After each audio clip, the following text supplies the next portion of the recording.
Hello children, എല്ലാവർക്കും നക്ഷത്ര ഫാമിലിക്ക് സ്വാഗതം. ഞാൻ നിങ്ങളുടെ സ്വന്തം പ്രീ ടീച്ചറാണ്. അപ്പോൾ LKG UKGയിലുള്ള കുട്ടികളൊക്കെ വേഗം വരും കേട്ടോ. നമുക്ക് ഇന്ന് പഠിക്കാൻ പോകുന്നത് സ്വരാക്ഷരങ്ങളാണ്. അപ്പോൾ നമുക്ക് പഠിക്കല്ലേ സ്വരാക്ഷരങ്ങൾ. മലയാള അക്ഷരമാലയിൽ 15 സ്വരാക്ഷരങ്ങളുണ്ട്. അതിൽ ആദ്യത്തെ അക്ഷരം എന്ന് പറയുന്നത് ആയാണ്. നമുക്ക് ആ മുതൽ പഠിച്ചു തുടങ്ങാം. സ്വയം ഉച്ചാരണക്ഷമങ്ങളായ ഒറ്റ വർണ്ണത്തിൻ്റെ ഉച്ചാരണ ശബ്ദം കുറിക്കുന്ന അക്ഷരങ്ങളെയാണ് നമ്മൾ സ്വരാക്ഷരങ്ങൾ എന്ന് പറയുന്നത്. ഓക്കെ, അപ്പം നമുക്ക് പഠിക്കാം. നമുക്ക് സ്വരാക്ഷരങ്ങൾ 15 സ്വരാക്ഷരം ഉണ്ട്. അപ്പം അതിൽ നമുക്ക് ആദ്യം മുതൽ അവസാനം വരെ വരുന്നത് ഒന്ന് വായിച്ചു നോക്കാം. ആ, ആ, ഇ, ഈ, ഉ, ഊ, ഇറു, എ, ഐ, ഓ,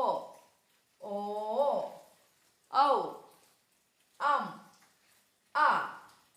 ഒന്നും കൂടി ഒന്ന് വായിക്കാം. അ, ആ, ഇ, ഈ, ഉ, ഊ, ഋ, എ, ഐ, ഓ, ഔ, ആ. എന്ന് പറഞ്ഞത് ഒരു അനുസ്വാരമാണ്.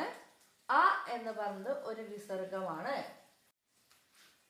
ഇനി നമുക്ക് ഓരോ അക്ഷരം വെച്ചിട്ട് ഓരോ വാക്കുകൾ പഠിക്കാം അല്ലേ. അ, അട, ആ, ആട്, ഇ, ഇല, ഈ, ഈച്ച, ഉ, ഉറുമ്പ്, ഊ, ഊഞ്ഞാൽ, ഋ, ഋഷഭം, എ, എലി, ഏണി, ഐ, ഐസ്ക്രീം, ഓ, ഒട്ടകം, ഓ, ഓന്ത്, ഔ, ഔഷധം, അംബുജം. ഓക്കെ, അപ്പോൾ നമ്മൾ ഇന്ന് സ്വരാക്ഷരങ്ങളെല്ലാം പഠിച്ചിട്ടുണ്ട്. അപ്പോൾ എല്ലാവരും നന്നായിട്ട് വായിച്ച് പഠിക്കണം കേട്ടോ.